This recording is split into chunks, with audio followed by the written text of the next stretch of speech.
Again, welcome everyone, and a special welcome to our two speakers for today, Professor Gabriela Aisenson and Professor Valerie Cohen-Scali. I'll just give you a quick introduction to both the speakers before I hand over to them to present for us. So Professor Gabriela Aisenson has a PhD in psychology. She's a professor of undergraduate and postgraduate programs in guidance and counseling psychology at the University of Buenos Aires in Argentina.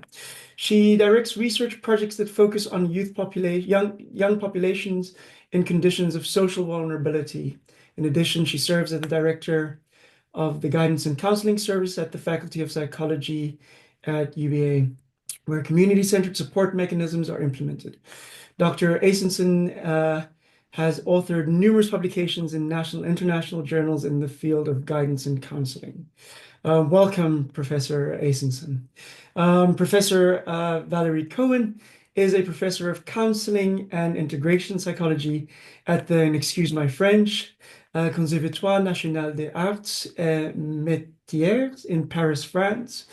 She is a scientific director of the UNESCO Chair in Career Counseling and Guidance, and serves as the editorial director of the French language scientific journal L'Orientation Scolaire et Professionnelle. Her research leadership includes coordination of projects that explore the intersection of sustainability and career counseling. Again, welcome, Professor Cohen-Scali. With Thank this, you. I would like to hand the floor to our speakers of this afternoon. You may share your screen. Yeah.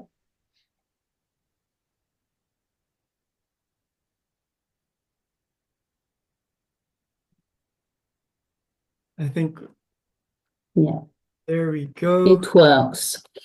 There we go. Yeah. And with that, I will hand over to you. Thank you very much. Yeah. Valerie, So when yes, you say like yeah, when you say like this, I your change. turn. Okay, thank you. Good morning, everybody. We are really happy to be with you for this webinar to share our research on relationship to work of emerging adults with no diploma, and this research which took place in 7 countries.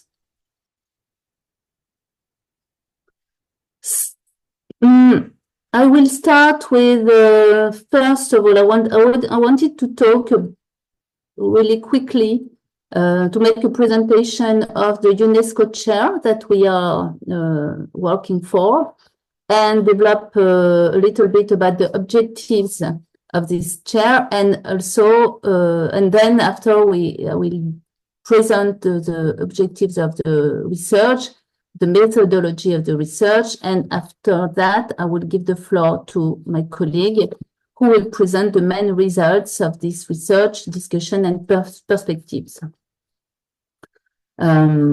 Yes, we have this research actually has taken place in the framework of the UNESCO chair that we are working for, and I am the holder of this chair. I'm very proud and happy to have this function, and this it's connected with strongly connected with our research. This UNESCO chair was created in 2013. It is located in Wrocław in Poland, and doing this UNESCO chair as the title that is Lifelong Guidance and Counseling. We wanted, creating this UNESCO chair, we wanted to connect strongly our works, and specifically the works related to career counseling and guidance, with UNESCO humanistic values like equality and education for all. And so we develop research on this topic, and then in 2017 we have developed a network, a UNESCO network, gathering research teams all over the world, willing to work with the same framework to develop specifically life design intervention for decent work and sustainable development. So this network has this title, International Network, Life Design Intervention, Counseling, Guidance, Education for Decent Work and Sustainable Development.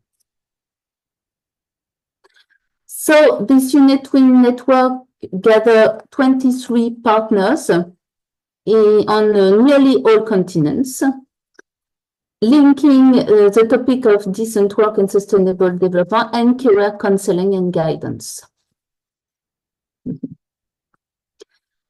Just a few words to explain why we put together decent work and sustainable development. The title of this network underlines that career counseling and guidance must play an important role in supporting individuals to have a decent work, and that decent work is necessary to develop a sustainable world. The idea is that career counseling could contribute to develop a society which respects both workers and the environment. So we are very strongly involved in research regarding decent work, and so for us it's an important field of research, and for us and our partnership. We have two main, I want to talk to you about that, two main theoretical references when we work on decent work. The first one is a definition that the International Labour Organization has provided, has given to decent work, with 5 main criteria that are summarized here. So the first one is opportunities and fair income. The second one is security and social protection. The third one, personal development and integration. The fourth one, freedom to express their concerns. The fifth one, equality between men and women. That is our first great reference. The other reference is psychology of working theory, developed by Ryan Duffy and David Bluestein. This theory adds 3 core needs to be covered to this first definition of the ILO. They consider that decent work has to cover 3 main needs. The first one is survival needs and power. Second one is social connection. And the third one, self-determination. So we see that here they underline the importance of the psychosocial dimension of work.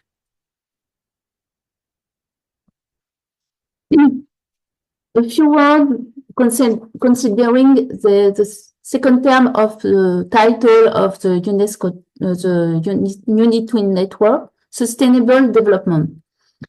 Considering sustainability, we think that career counseling interventions must help individuals to think about their work trajectory, taking into account the planetary boundaries.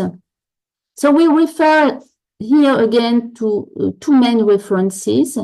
The first one is the donut theory developed by Kate Raworth, that appears to be very useful because, as we see here, it shows a picture of a safe and just space for humanity that must not be exceeded. And a consequence of this necessity drove us to call for another approach, which is the forms of active life approach. This approach is based on philosophical works of Wittgenstein, Agamben, Arendt, and has recently been developed by Ferrares and Laugier. The concept of active form of life developed in summary the idea that people must choose a form of life that considers actively the world and other people to be protected and respected. So it's really summarized, but if we have just published an article explaining this view, and this article has been published in the Australian Journal of Career Development, and we call it the position paper of the UNESCO chair. Now I will come back with our research on the representations emerging adults have of work.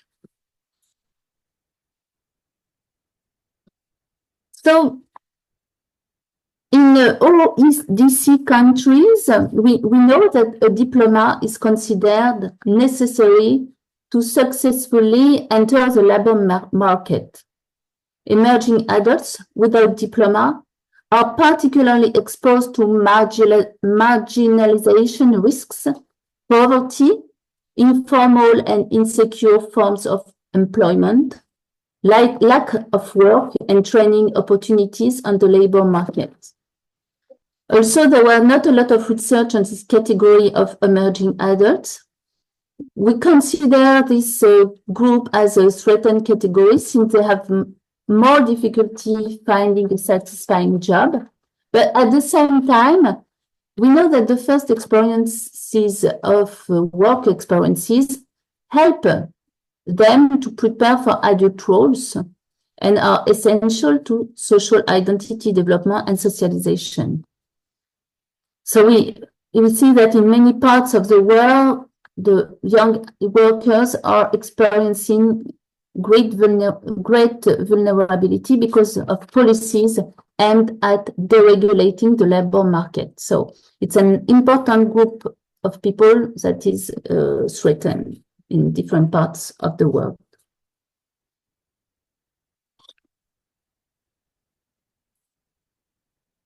So we use a theoretical framework. We are talking about social representations of decent work. That is what we were looking for, wanted to understand.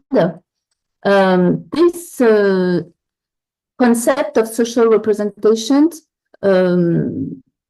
corresponds to the belief. It's a belief that work should be an expression of identity, and that it is mainly observed in high-income and industrialized countries, and doesn't necessarily prevail in all cultures.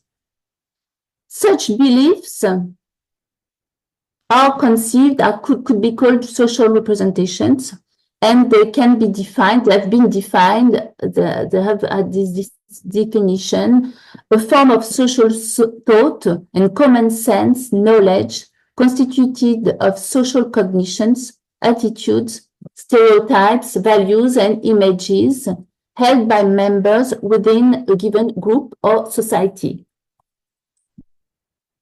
This social research on social representation has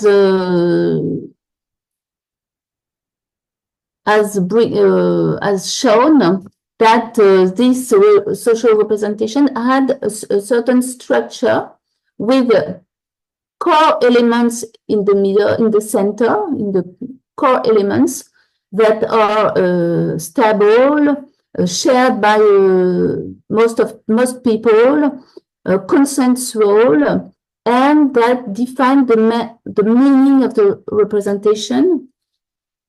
And there comprises also peripheral elements that are more unstable, that are depending on the context, on the cultural context, on the practices. And so these beliefs are at the same time constituted of something very stable and also able to adapt to different contexts and practices and groups.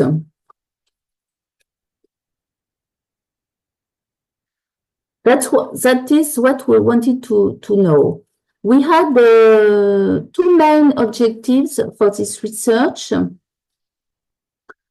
The first one was to explore the ways in which emerging adults with no diploma, those more exposed to less decent work in developed and developing countries, perceive work, so catch their social representation of work. And the second one is try to understand the extent to which work is considered as a source of identity development. So we implemented this research in several countries of our network. 7 countries of Brazil, we don't see very well here, but it's Brazil, Burkina Faso in Africa, France, Iceland, Lebanon, Switzerland, and the US. So in total, regarding the methodology, we had 70 emerging adults that were recruited in total. So we use a collaborative qualitative research that we practices between these 7 teams, and so each team collected 10 in-depth interviews with 10 emerging adults with specific criteria of recruitment. We had in each sample 5 males and 5 females, aged 20 to 25, working for at least 6 months, having limited education, not being in education programs, having their main financial resources coming from their job. And so we observed that it was easier to recruit them in developing countries than in developed countries where most of them could go back to school. So they were mainly recruited in career services, work agency, or youth centers.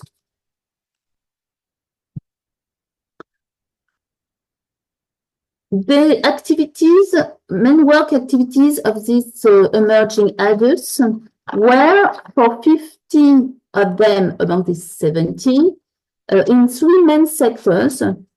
These sectors, service to individuals, trade sales, and hotel and restaurants. Jobs titles were very diverse, and most jobs required vocational skills. For example, we had a tapestry assistant, a hairdresser, and some of the jobs demand physical strength. We had, for example, several grave digger workers in construction. Some of them were working at night or in dangerous conditions. But many of them had to interact with clients. The data collection and processing of this data. So each team conducted a pilot interview on the basis of a first draft of protocol that the French team proposed. So on the basis of these 5 themes, we all use more or less these 5 themes. That was the first one, perception of work in general, comparison of decent work conditions and the ILO definition of decent work, description of their current work and vocational situation, description of their academic and life trajectory, and identity and perception of the future. We use the same guide in the different teams. The French team designed a first coding grid for the analysis, thematic analysis, that was submitted to the other teams who completed it Collaboratively, we had several meetings and we produced a consensual list of thematic categories. Each team used the common grid to code their data from their own country. And in the end, we had two main categories of analysis that we could extract from the data. First, big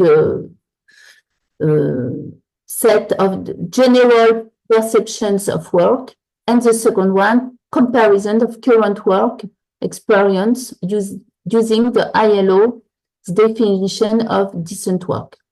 So now I will give the floor to my colleague who will introduce the main results of the research. Well, good morning or afternoon, everyone. I am happy to be here. In this part of the webinar, I will walk you through the main result of our research, and I also share some key reflections and takeaways. I divided the presentation of the results into 4 parts. The first 3 cover the sub-theme within the main theme, general perceptions of work, namely, what work should be, what good work is, and what bad work is. The 4th part addresses current work experiences using the ILO's definition of decent work. When asked what ideal work should it be like, most participants agreed that it should offer decent wages and working conditions. This category was mentioned in every country in the study. Work is seen as essential for survival and stability. As examples, participants said work should cover basic needs and it should be stable and fairly paid. The other dimensions varied frequency depending of the country. Secondly, the social role that work should play is valued. For example, it should generate respect and social belonging and help others live well. Many participants believe that work should be useful and enjoyable. For example, it should be interesting, fun, and meaningful.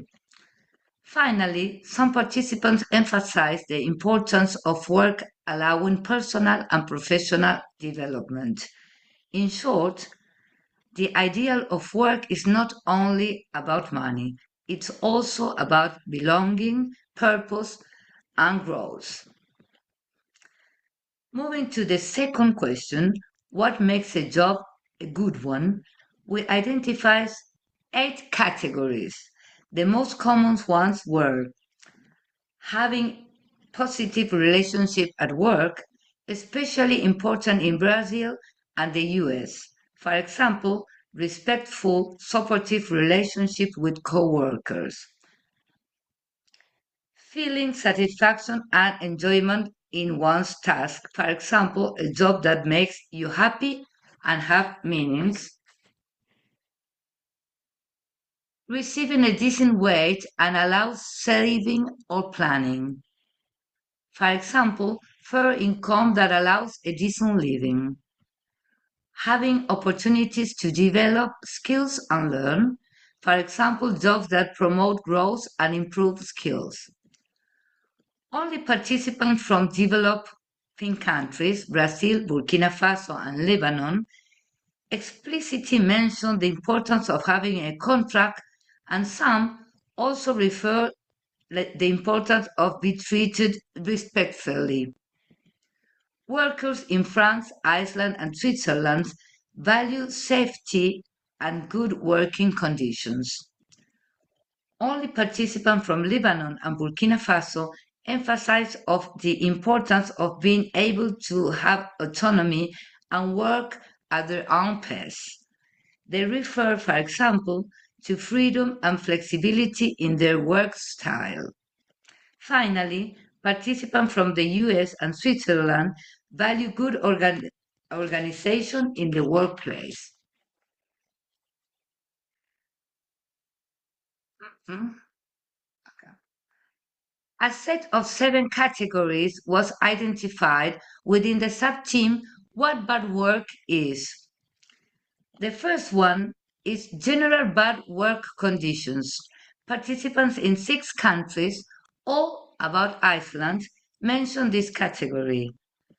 Bad environment is the second category, and respondents in 4 countries mentioned it.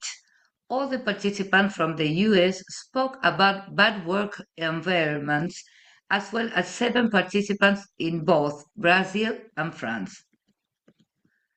No equity or justice is the third category.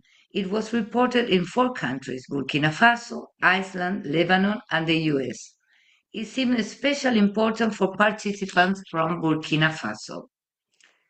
The fourth category is no meaning, no personal development. 6 of the 10 participants from the US said a job is bad when it is boring, lacks meaning, and has not intellectual or other challenges. The fifth category is bad organization. For example, in France, 8 out of 10 participants mentioned a dysfunctional hierarchy organization. Bad communication was mentioned in 3 countries, Brazil, Lebanon, and the US.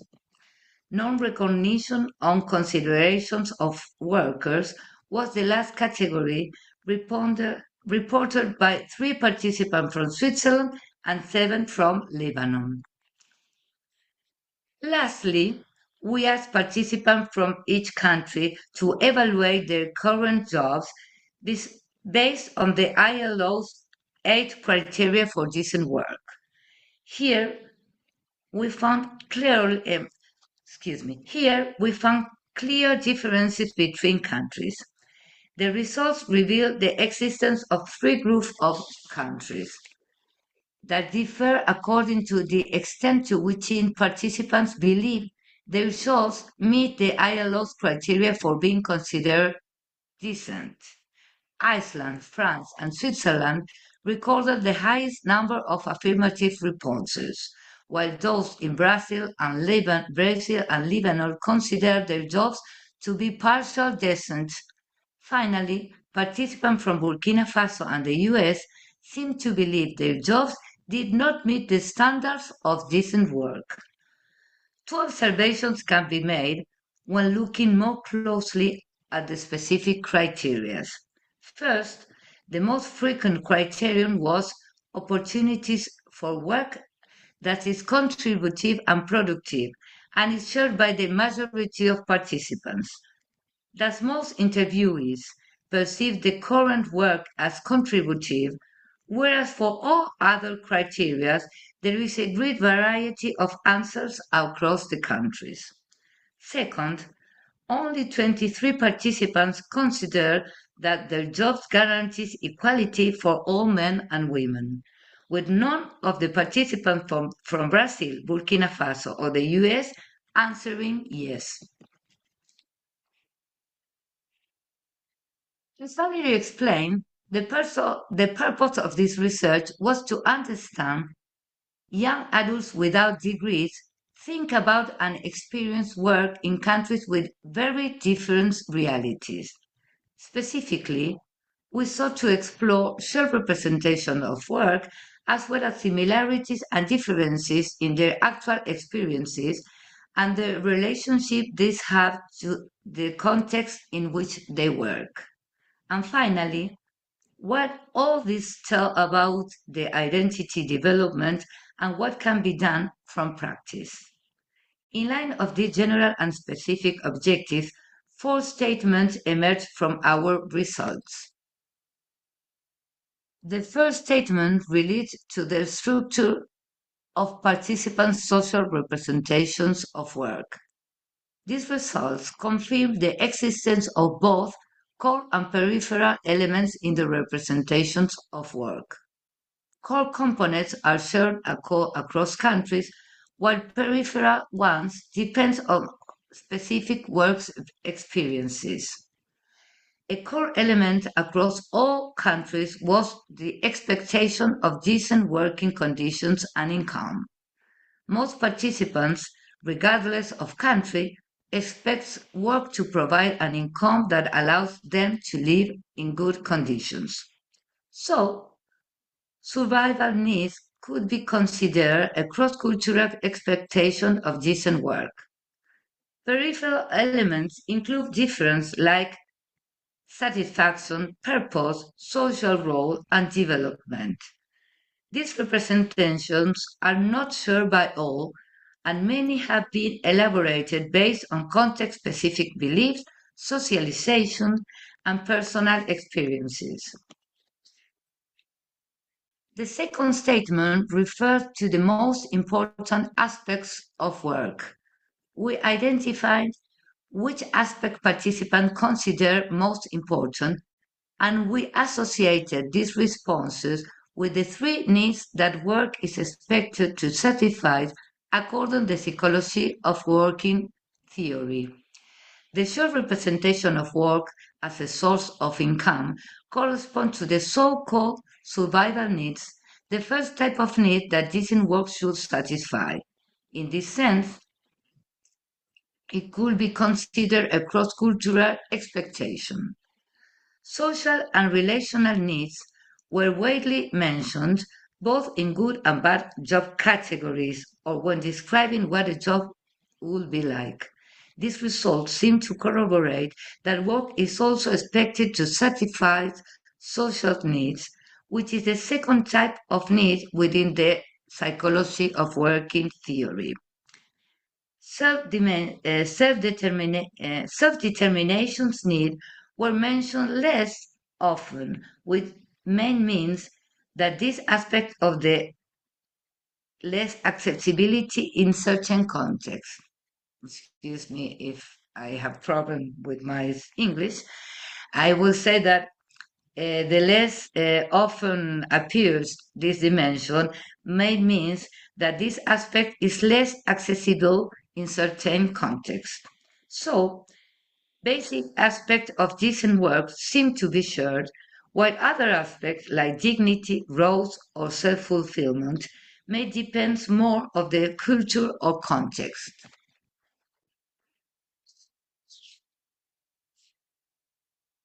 The third statement addresses the possible role of different work experiences across countries in relation to the degree of decent work.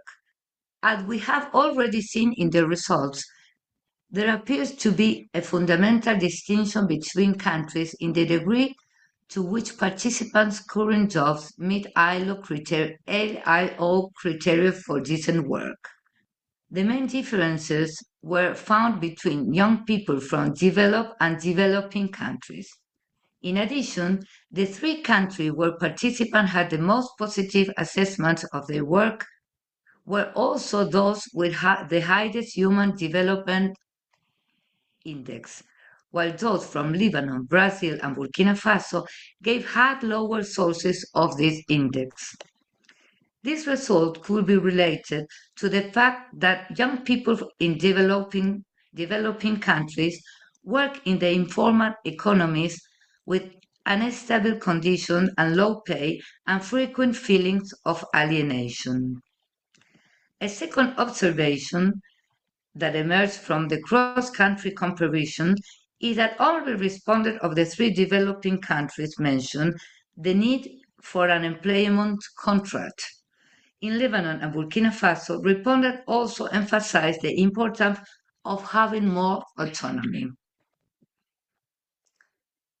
These findings suggest that labor justice might be more relevant for emerging adults in developing countries where youth without a diploma mainly perform manual and physical labor and work in the informal sector.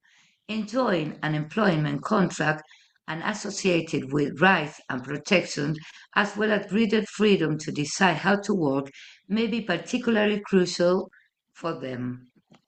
Surprisingly, US participants also gave for evaluations despite living in the HDI country.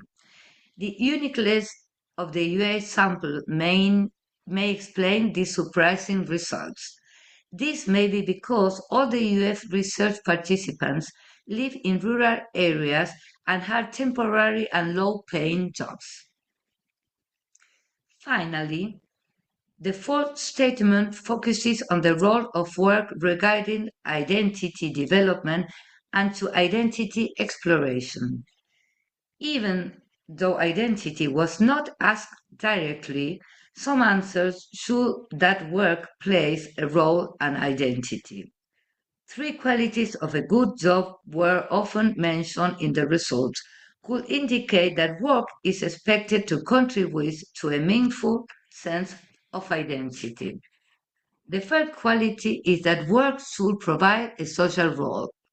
This characteristic of work can be associated with the process of social identity exploration, ideally leading to a place in a group or society. The second quality is that work should be purposeful and enjoyable, that is, a source of personal fulfillment and expression. In this case, work is seen as a place that could provide the opportunity to explore and develop meaning of interesting activities. The third quality is that work should contribute to personal and professional development, for example, through learning skills that enable future possibilities. It appears then that work can support identity development and exploration through formal and informal learning experiences. Globally, these findings suggest that, regardless of their current situations, emerging adults in many countries have high job expectations. Indeed, work is often perceived as a crucial space for self exploration and identity expression. In addition, many of these emerging adults work in jobs that do not meet the decent work criteria outlined in the ILO, which facilitate identity explorations, jobs that allow that freedom to express concerns, future prospects, and personal development, as well as participation in decision making. Consequently, these emerging adults experience a gap between their career aspirations and their current employment situations. We can conclude that despite that young adults' common desire to turn work into a source of identity exploration, certain social and economic contexts prevent them from doing so. Based on the results, we identified two key areas where career guidance and counseling could make a real difference. First, we need to support emerging adults who left school without a diploma. This means offering long-term, personalized support, helping them access training, find decent work, and understand their rights and available resources. Second, we believe in the importance of creating spaces where young people can reflect on their work experiences, not just about what they do, but what they are learning, how they grow, and how do they want to become. These interventions should help them connect work with identity, aspirations, and social participation. To close, I'd like to highlight a few takeaways. First, we found that emerging adults across countries share a common understanding of what decent work should be. Above all, it should allow them to live with dignity, not just survive. But the ability to access that kind of work is strongly shaped by context, national labor laws, educational systems, and living conditions all matter. Also, our findings confirm that work is not only about income, it's also relational. Respect, inclusion, and recognition are essential. Finally, many of these young people want work to be a part of their identity journey. They want to grow, to explore who they are and want to be, but not all labor markets offer that chance. That's why it's crucial that career counseling and guidance support them, especially those in vulnerable situations, to access decent work and build meaningful futures. Thank you very much. Thank you very much, professors.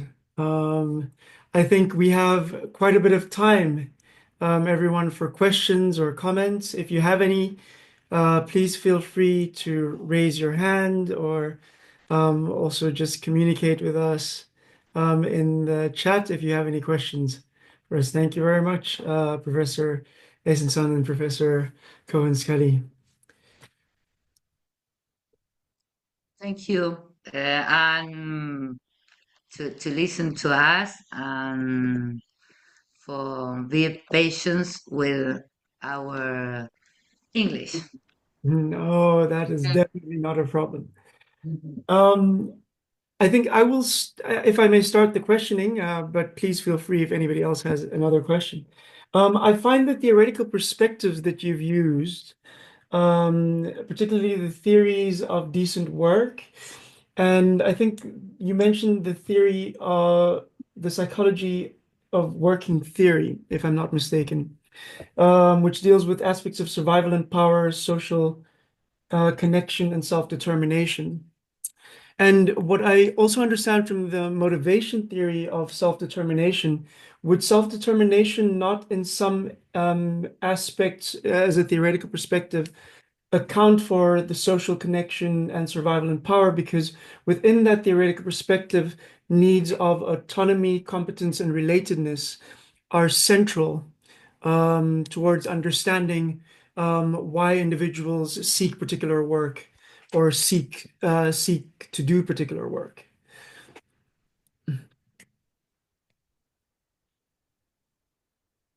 Yes, this aspect is very important for the emerging adults. It is.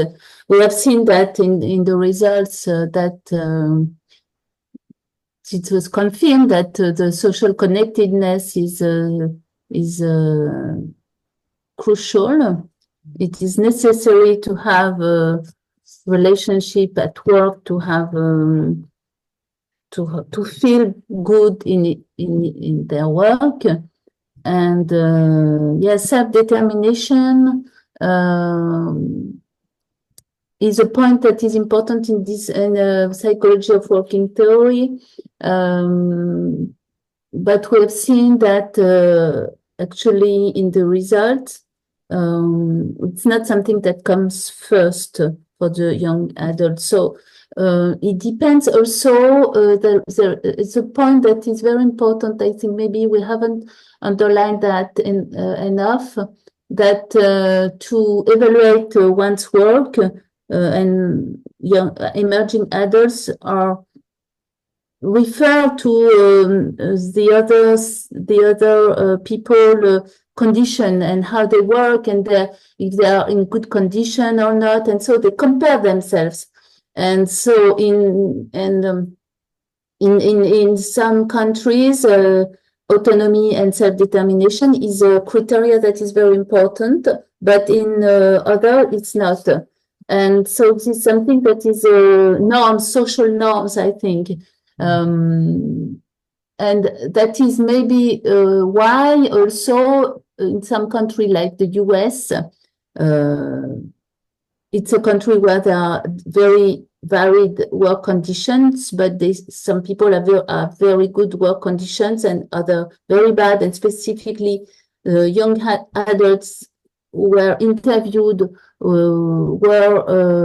lived in rural areas, and they had very low paid jobs and worked in seasonal activities, and they have not good conditions, and that's why they were so critical. But regarding this aspect of the theory of working theory, I think that it's a theory that is maybe particularly in connection with some countries more than others, maybe. Yeah. Not necessarily in all countries. I don't know if I have understood. Maybe Gabriela, you could add something. Yeah, I just say that in all what we speak, I think that it's interesting to see that, for example, some countries, like especially in developing countries, uh, say that it's important, for example, to have an employment contract and being able to work with a greater autonomy is evaluated because they don't have it. I say sometimes we saw at the research that is that's why they are the only ones that they put that, because it's an aspiration and it's not naturally. And when we decide and we have meetings to decide how to make this research, it was very interesting for us to see the differences between the non-qualified population that we have. For example, I saw that in Europe, it was most frequently to be associated with migrants. And here in Argentina, it was not like this. And that was very interesting to see how to relate the criteria from the International Labor Organization and also the addresses that the psychology of working theory, because they put it because it's not only the incomes and the respective, it's also the identity and how, and in the difference that we find, it's interesting to see how don't have some possibilities made that we desire like something more important. It's just to put something what Valerie says. Thank you. Are there any questions from anybody else in the room? Yes, please, Maya. Hello. I would like to ask maybe a bit awkward question. Did you consider the correlation between values and identity? That's it. That's the question. Yeah, so the relationship Excuse between me, values the question I don't listen very well is how we consider the difference between values and Identity. identity. Okay, I think it's the Valerie? relationship between values and identity, if I'm not mistaken. Is that correct? Mm. Yeah, I think the relationship between values and identity, if you may have considered that. Mm-hmm. So we didn't use this concept of values in this research and only identity, but of course there are strong links between both, and I think that probably if we wanted to go further on values, we maybe could find that that's something important also for emerging adults, that work could mean something to them and be in connection with their values. We think maybe in some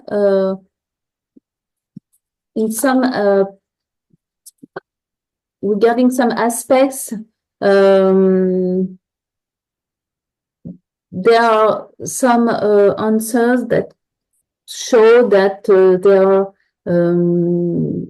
that's something important for about some of them, from some of those young people that we have interviewed. For example, those who said that work must support self-expression, and so they want to, some of them said that they have to defend themselves as workers, and for example, but that was not something that we observed so much. And when they mentioned that, it was specifically maybe more in developed countries like Switzerland, France, that was things that appeared to them as important, but not as first and first line, but secondly. But for example, even in Brazil, some say work must make sense for workers. That's something important. And should be a happy place. So it's not really values, but it's something that could mean that they have their own criteria also, and that maybe it's also we know that it's something that develops for young adults at this during the period of emerging adulthood. It becomes something important, but if values are not specifically driving them to find a job, maybe for some of them it's important, but for some of them, values are developing within the work context when they work, and they also could make their own view of what is a good work and what is important to them. I think that is something that work brings to them also. It's to construct their own view and their own criteria about what work should be to them. And that is also something that contributes to identity construction. So working contributes to develop values to them and also contribute to identity construction. So it is something that is really moving, that is constructing, they are reflecting about that. And that's why Gabriela mentioned in her conclusion that for practices, that's something important, that they could have the possibility to think, to reflect about their work and the conditions of working, and because they could think about their values that are emerging within this context, and also on their own identity, on what they want, on what kind of projects they want to go through, to, etc. I would say that about values. Thank you very much. And relationship to identity. I just want to say something very, very short, because it's so explained, that in our conception, Valerie spoke about the theory of social representations. And in this theory, the values are one part of the social representations. It means, obviously, the values they are constructed in relationships, in experiences, in different contexts, but we don't spoke in other kind of model of values, but they're part, the theory, I don't know, Valerie, if you agree that it says that the representation is what one person takes about their attitudes, values, perceptions, and in this part, we spoke, but in other way. Exactly. Because social representations are also connected with identity, values, and that are ways of seeing the world, seeing oneself, and evaluating oneself and evaluating the others, and that contribute to the individual construction also. Yeah, thank you very much. I think we have one more question from Russell. Russell, please go ahead. Thank you, and thank you for the extremely insightful talks. I missed the dates that the research was conducted, but I wondered, taking that into account, what you feel the effect of the pandemic was or would have been on the responses, particularly given the widespread findings about mental health impacts on young people? Well, I have made a research on qualitative research on the young people, emerging adults having been 1 year after the pandemic, and I wanted to see what were the main midterm impact to them. It was young people that I met in career centers, and actually the 23 young people, they all lost, because of the pandemic, they all lost their job and all their training, the training in which they were involved. And 1 year after the end of the pandemic, we observed that they were, most of them, they had not recovered any stable situation. They were still in very unstable situation. And what they wanted, all of them, first of all, they wanted to find a job. And they wanted to do whatever job they could find. They were okay to do it because they were feeling so bored about not doing anything. Their life they felt that their life was completely empty, and they were willing to take the job that any job that they could find. And so we observe here again that work was very important to them, and that they could help them to go out from their home, meet people. And so we found that pandemic on this specific population of very vulnerable youth was very deleterious, had very long consequences. And so it was just 1 year and after the pandemic, but it was so we found that really they were very strongly exposed to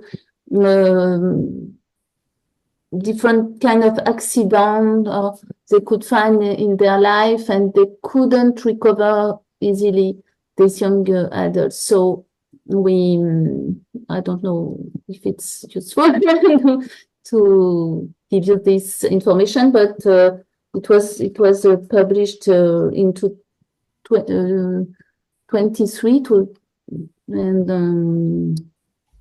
it was in the Australian Journal of Career Development. But yeah, it went in the same way, in the same direction, saying that work for this population is very important. Thank you. Would you like to add anything, Professor Gabi? No, I think that each country have the continuation, but it's very interesting where they answer the question. Each country have very differences between what's happened with that vulnerable emerging adulthood. But in Argentina, that is my country, they have the most problems than the others, not just in job, also in having multitask, children at home, mental health problems. We found, and we are researching now. Well, Valerie started suddenly when in the pandemic, everybody started to see what's happened with that kind of population and the impacting the mental health and all the other things. No, but we don't make something with these 7 countries, but it was really problematic. Yes. I think that we didn't see yet all the things that would take the pandemic yet in youth. Absolutely. Thank you very much, Professor Gabriela. Thank you very much, Professor Valerie. Thank you, everybody, for joining us today for the session on the cross-national analysis of the labor of emerging adults in a time of widening economic injustice. We really appreciate everybody's presence here. We will soon upload all the video online and the audio online, so you can maybe have a look back at the presentations. I wish everybody a wonderful afternoon and evening for those of you who are later during the day, and we look forward to seeing you at the conference, hopefully. Have a good day, everyone. Thank you very much. Thank you to you. See you. All right. Bye-bye. Thanks. Bye-bye, everyone. Bye-bye.